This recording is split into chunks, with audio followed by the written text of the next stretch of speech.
This is Frank Islam, Chairman and CEO of FI Investment Group and your host of Washington Current Review, where we interview leading voices from business and politics that impact you, the viewer.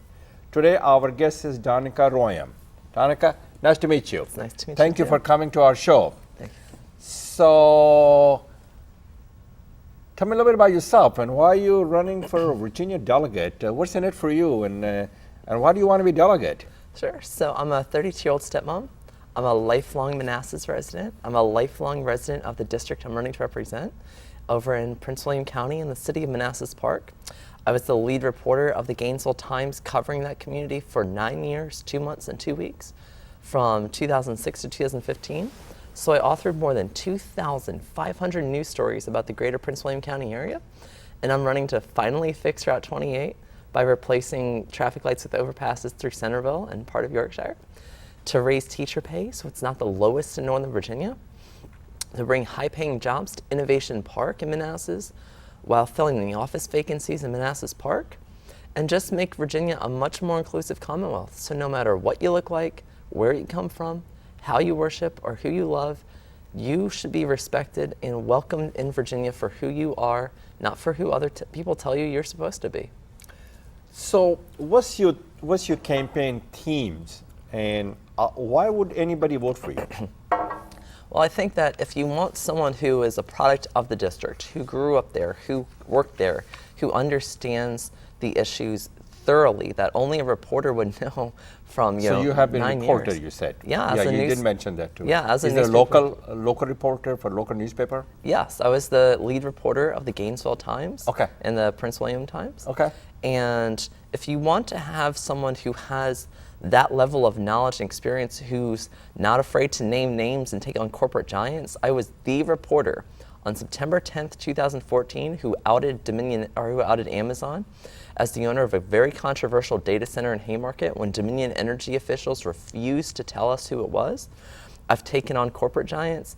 I've held politicians accountable. I've held their feet to the fire. And it's that level of truth-telling and honesty that I know would serve the people of the 13th District really well when I get to Richmond.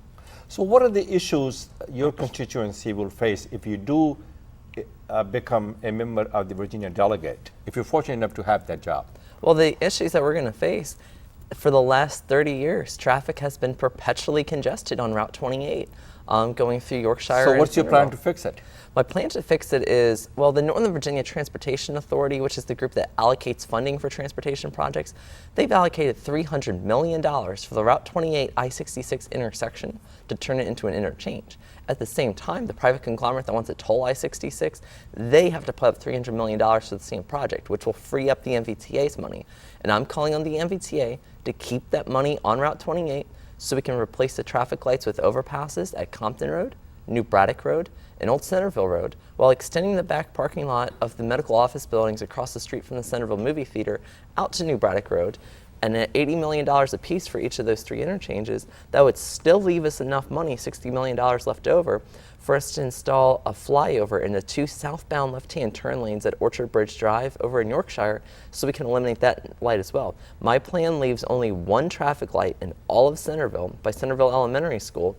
Meanwhile, Fairfax County has already agreed to widen the road from 4 to 8 lanes, and if you have a wider road, then you have more capacity, and if you remove the traffic lights and replace them with overpasses, then you have more flow and go, so you have less stop traffic, and that'll help people, commuters on I-66 as well. So what I didn't ask you, what I should have asked, you're running for the Virginia House of Delegates. Where's your constituency? What's the name of the district that you're going to be representing?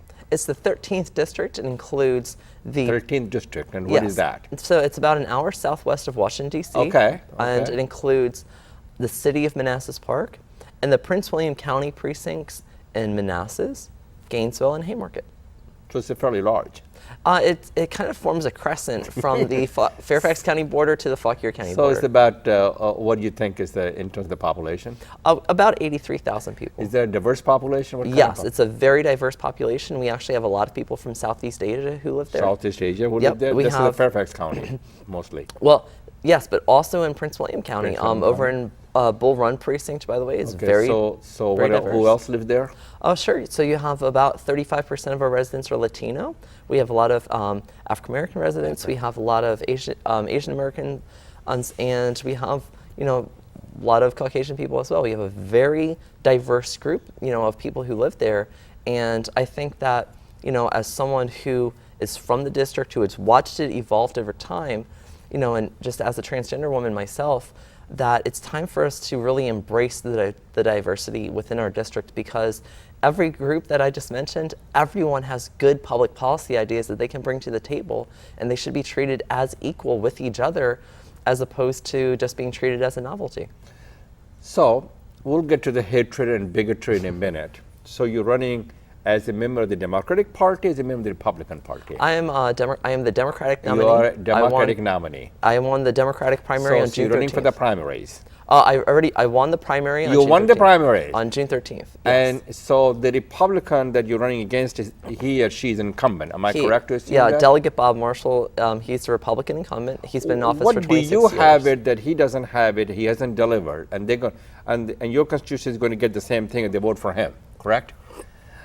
What do you bring to the table beside being there for a long time, beside being a reporter, beside believing in the gender equality and building the middle class, and also talk about the job? You should talk about that. And there's a lot of good issues, and fixing the Route 28 you mentioned, and also talk about the traffic congestion that you talk about in Northern Virginia. What else do you bring to the table? What I bring to the table is a results-oriented mindset of someone who will be focusing on core quality of life issues: traffic, jobs, schools, healthcare, the environment, and just making sure that we make Virginia a more inclusive Commonwealth. Whereas Delegate Marshall's own party this year killed 27 of his 30 bills, and the governor vetoed another one. Since his last re-election in 2015, 68 of his 71 bills died.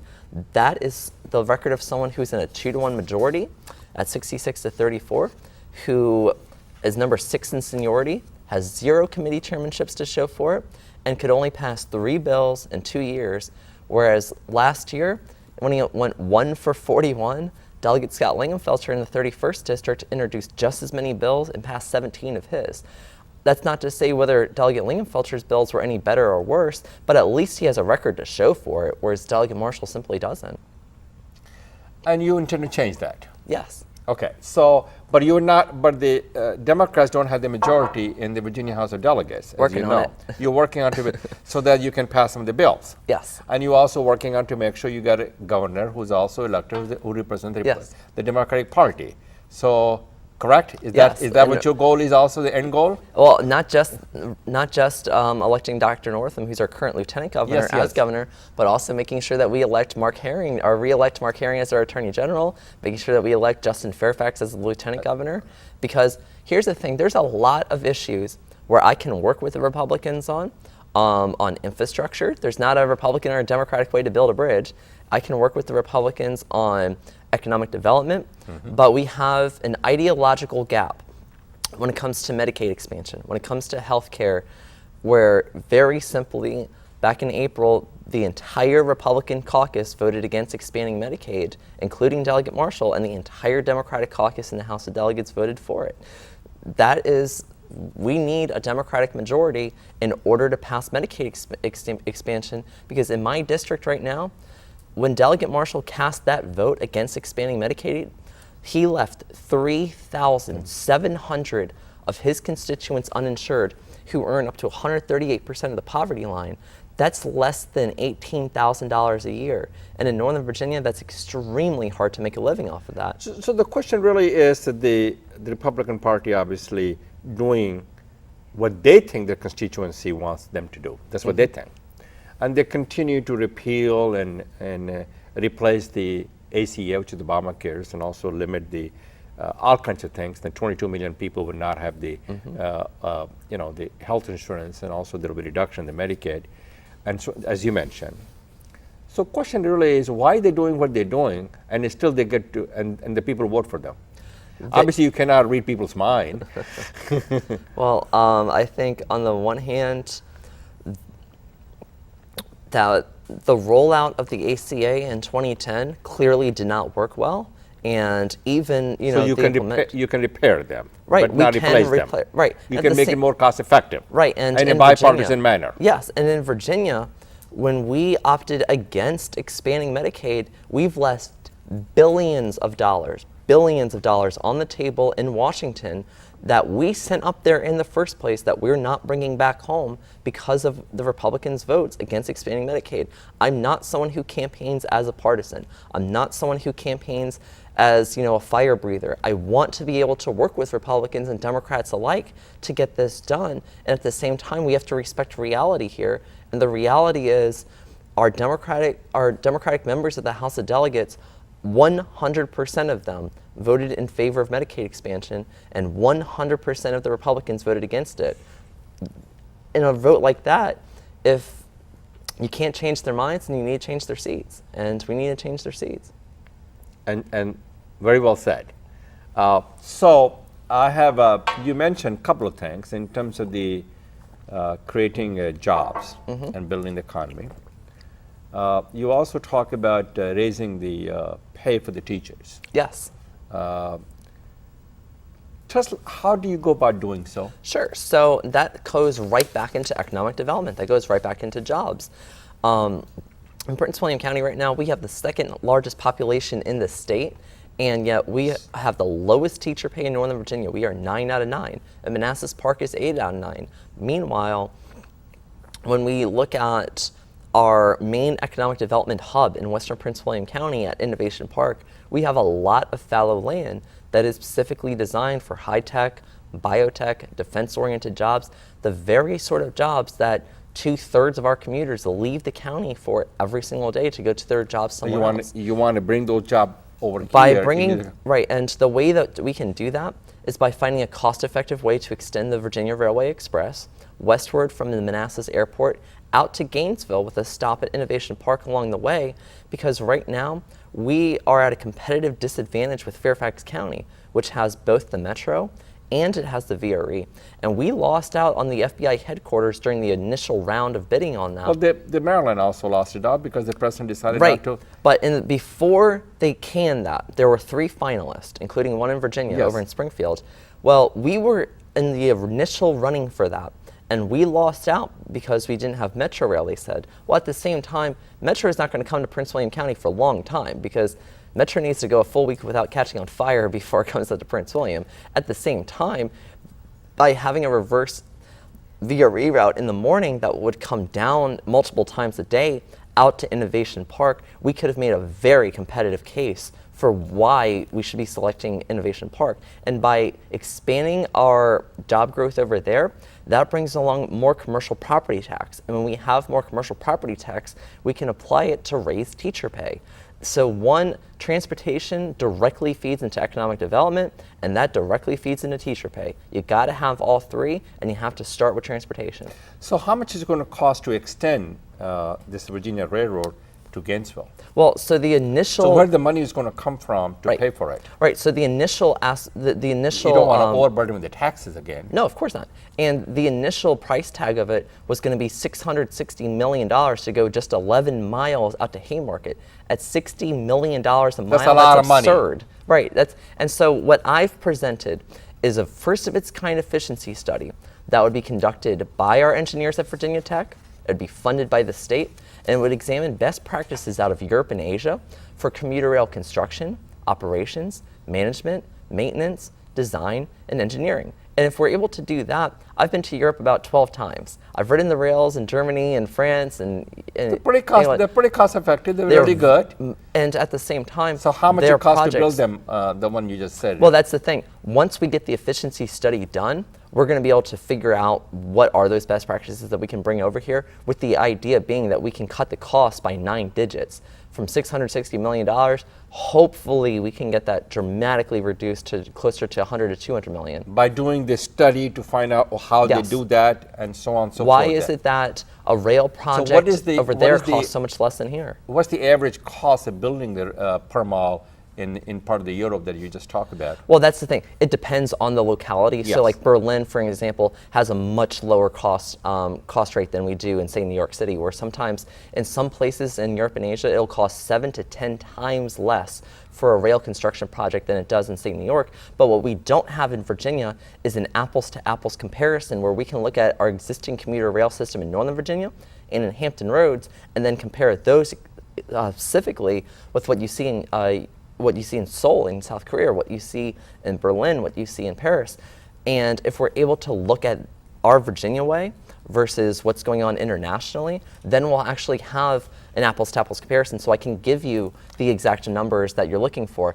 I'm a reporter. I want I'm not you an to be engineer. ready for that, because that's what they're going Yeah, to tell you. absolutely. Yep. Okay. And at the same time, I also know it's my job to go into Richmond with an open mind, you, so I can you negotiate. You intend to give them facts Yes. and figures, so that they and it's going to be cost effective. As a reporter, I use vetted facts, not alternative facts. That's a good way. So you promote the idea of facts, not fiction. That's correct. Yes. I mean, unless you're a fiction writer for a novel, I mean, those are great. But when we're dealing with public policy, we need to be dealing with vetted facts. And Delegate Marshall far too often delves into alternative facts. Very well said. So they have to come with an alternative approach, which is what you're talking about, rather than alternative facts. When I presented my Route 28 policy, for example, you saw how much it's going to cost, $300 million, how I'm going to pay for it by using existing MVTA money that would be reallocated. I've told you what it's going to look like by having overpasses instead of traffic lights, along with the widened roads in Centerville. And how I'm going to get it done is I covered the members of the MVTA for 9 years. I've known these people for 11 years. We go way, way back. I have the existing relationships to be able to work with them on the issues that unite us instead of divide us. Instead of the discriminatory social issues that Delegate Marshall promotes that single out and stigmatize his own constituents. You've got to be able to focus like a laser on infrastructure if you want to get anything accomplished with it. So let's talk a little bit about you mentioned about the Dominion power. Yes. Why do you want to block them? So the above ground power tower route that they have examined, or the routes that they have examined, completely go against the will of the residents who actually live in Gainesville and Haymarket. As a reporter, all the way back in October 2006, I covered a Dominion proposal to build 155-foot high power towers that would have gone across the I-66 corridor. Now they're talking once again about building above ground power towers across the I-66 corridor 11 years after the residents of Western Prince William County said we don't want that, which is why they moved it down to Vinton Hill in the first place. So why do they want to do that? To improve it, to make it a little bit better? No, they want to do that because they want to hook up to a data center that is owned by Amazon, by VA Data Inc., which is the legal subsidiary of Amazon. So which isn't bad, they will create jobs. Right, well, at the same time, that would be their argument on the one hand. On the other hand here, we have to look at, number one, Innovation Park is where data centers belong, not out in the woods in Haymarket. Number two, the residents made it very clear that, one, the acceptable alternative that they put forward was to bury the lines as a hybrid option along I-66, and that Amazon should pay for it, assuming Amazon actually provides the need, improves the need for those power towers in the first place, which they have not done. Their own lawyers contradicted them on this. So obviously you're trying to bring the jobs, and Amazon have created the jobs. So you got to work with them, right? Data centers, and provide the infrastructure for them. Otherwise, they will go somewhere else. No, here's the thing. Data centers are great in terms of commercial property tax, but at the same time, they have very few employees who actually work there. But the place for that is Innovation Park. It is not out in the woods in Haymarket. And how far is Innovation Park from the... 6 miles. 6 miles. So it's really not that bad. No. All they would have to do is basically, there's a cable line that they're trying to connect to out there, move the line. If they moved that along 66 and went down the 234 bypass, they would directly connect over to Innovation Park. Now I want to shift the gears. Sure. You talk about environment, and you want to improve it. Yeah. What's your thoughts on that? What are you trying? What are you looking for, and what do you want to do? Sure. So in terms of the environment, what I would really like us to do is that we look at land use and link it to transportation. And number two on this is that instead of just wildly approving residential developments whenever they come up, we have to look at, number one, what is the environmental cost? Number two, how this affects schools, because we have so many schools that are over capacity or approaching over capacity in Prince William County. Number 3, do we have the existing capacity on our roadways? We have to only build with existing infrastructure in mind. Far too often in our politics in Prince William County, we build on what we hope will be there in the future instead of what is currently there on the ground. And what happens when the residential tax market tanks? Well, then we have to push back our capital improvement projects. And when we push back our capital improvement projects, then the houses go up anyway, even when we don't have the existing infrastructure in place to take care of them, with schools, fire, EMS, police, water infrastructure, which is a huge deal. No one is going to vote on water infrastructure, and yet it is so important to make sure it's taken care of. So before we conclude our conversation, if you will, what the message do you have for the people who are watching it, and how do they get hold of you to engage with your campaign? Sure. So for the people who are watching this, you can feel free to drop me an email at any time at Danika, D-A-N-I-C-A, at DanikaForDelegate.com, DANICAFORDELEGATE.com. You can visit my website at DanikaForDelegate.com. We're on Facebook at /DanikaForDelegate. I'm on Twitter at PWC Danika, Prince William County at PWC Danika. And if you want, more information about the campaign, well, in 6 weeks we go to the polls, and so it is coming up really soon. And I would be honored to earn your vote. Right? Go out and vote. I would be honored to earn your vote. Make sure you're registered by October 16th, and let's go in. Very well said. And thank you for watching. This is Frank Islam wishing you a great week.